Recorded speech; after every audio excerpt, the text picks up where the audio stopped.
5 places must visit in Taichung, Taiwan.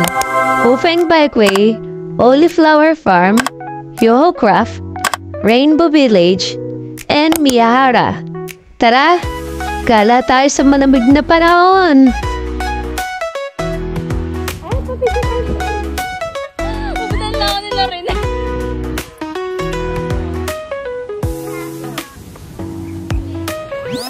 Oops! Teka! Pakilala muna ako. Hi guys! Ako si Ishi, OFW dito sa Taiwan. For today's mini vlog, igagala muna namin ang mga bestie ng Ali dito sa Taichung. Pang second day na nila dito sa Taiwan. Nagrent lang ang Ali na sasakyan para lahat ng gustong puntahan ay mapuntahan. Isa pa doon, Pinoy din yung driver namin. Tas ang babait pa nila. Hindi kasi nila kami pinagmamadali sa mga gusto namin puntahan. Kaya nakakapag-enjoy kami. Shoutout sa inyo mga kuya!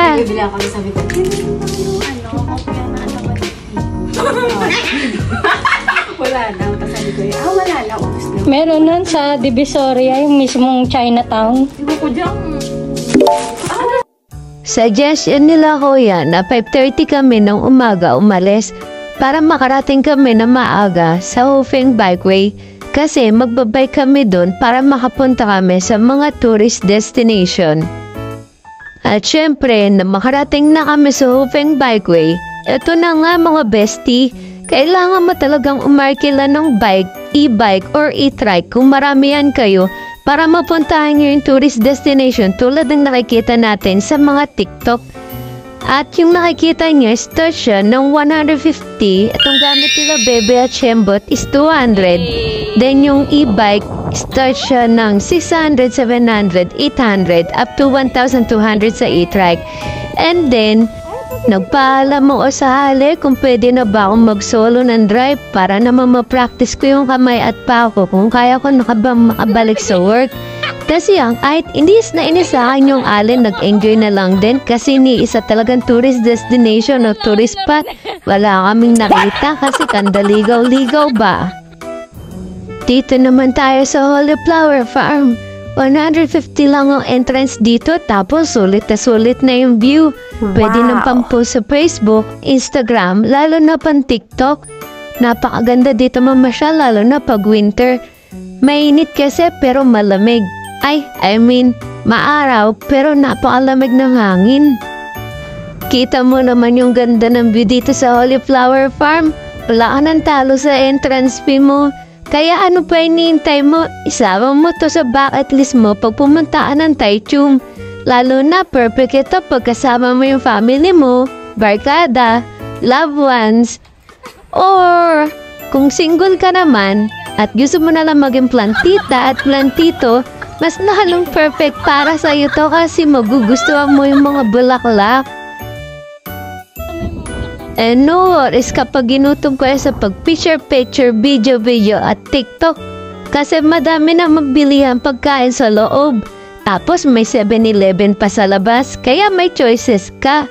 O diba, nakapag-picture ka na, nakapag-TikTok ka na, busog ka pa. Shala, kagaganda naman ang aming modelo. Yes, andito na kami sa may Yoho Craft at may entrance fee po tayo dito na 200 at pwede po natin i-avail ng food and drinks ang ticket. Kaya wag mong iwawala ang ticket mo kasi sayang ang ticket. Pagpasok mo pa lang sa loob, makakakita ka na ng napakagagandang ilaw at pang Christmas decor. Ayan nga sila Bebe at Shembot, sinusubukan nilang ilusot ang mga katawan nila sa mga tusok-tusok na iyan. Ayan ang resulta. Kung balikan man ang hirap, luhat lahat, ikaw ang paborito kong desisyon na.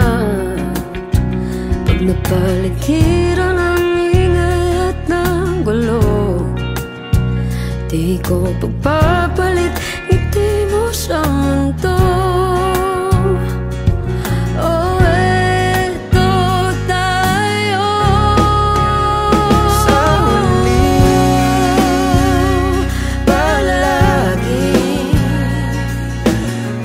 Balik pa rin sa yakap mo hanggang sa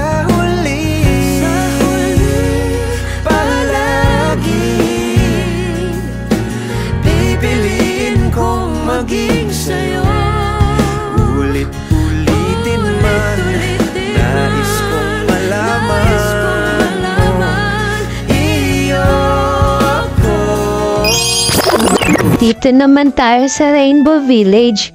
Wala nga palang entrance fee dito. Isa rin ito sa dinadayo dito sa Taichung bilang isang tourist spot. Base sa nalaman ko, ang Painted Village na to ay nilikha ng dating sundalo ni si Wang Yongfu. Nagsimula siya magpinta ng mga bahay sa kanyang pamayanan at nakilala na ito ngayon bilang isang Rainbow Village para lang maligtas ito sa demolition. Kaya kung pupunta kayo dito sa Taichung, isama nyo na rin to sa bucket list nyo. Total wala na ma-entrance fee dito. Bukod sa ganda ng history, ang ganda rin ng mga pagkaka-painting nila sa mga bahay. Perfect din to pang picture at saka TikTok. Andito rin si Iron Man at siya nang bahala sa groupie at selfie nyo. Wala siyang bayad guys, nasa inyo na lang kung bibigyan nyo siya. Tara, dito naman tayo sa Miyara. Matatagpuan ang building na to sa katapatan lang to ng train station ng Taichung. Walkathon lang guys. Ito ay isang red brick architecture na tinayo ni Miyara Takeo, isang Hapon ophthalmology doctor noong 1927. Ang interior decor nito ay dinisenyo tulad ng sa Hogwarts sa pelikula no Harry Potter. Merong bestseller ang Miyara na talagang pinupunta ng mga turista. Ito yung ice cream. Pero hindi na kami nagtry ng ice cream guys kasi napakalamig talaga ng panahon na yan. Meron din sila mga pastry at saka mga chocolate. Kaya ginawa namin, nag-ikot-ikot na lang at nag-picture tas video.